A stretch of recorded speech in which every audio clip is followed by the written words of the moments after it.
მე მექნება ორი კითხვა პრინციპში ეს ეხება სავალუტო ფონდის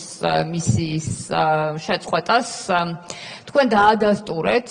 კითხვაზე რომ სავალუტო ფონდის მისია საქართველოში არის შეწყვეტილი და პრინციპში ჩვენ გვახსოვს სავალუტო ფონდის მიერ ძალიან სერიოზული შეშფოთება რომელიც ფონდმა გამოხატა მათ შორის სანქციებთან დაკავშირებით რომელიც ფარცხალაძის სანქციებს ეხებოდა თქვენი ანუ სების გადაწყვეტილებას და თქვენი პოზიციის გამო და რეალურად ამის შემდეგ პრაქტიკულად სავალუტო ფონდის მისიის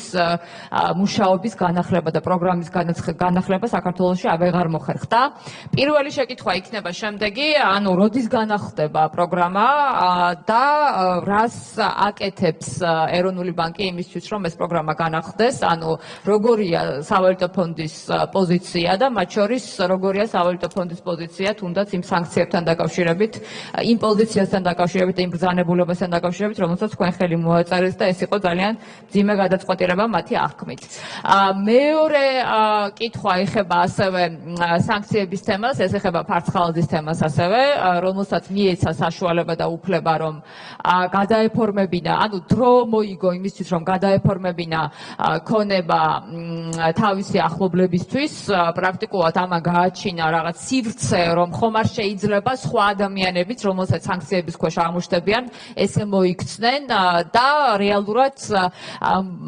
არის იმის საშიშროება და საუბრობენ იმაზე, რომ თქვათ რაღაც რაოდენობა მან გამოიტანა ფული ბანკებიდან. ამიტომ მე მაინტერესებს ამა რამდენად შეუქმნა ამ გადაწყვეტილებამ თქვენმა რამდენად შეუქმნა ფინანსურ სტაბილურობას საფრთხე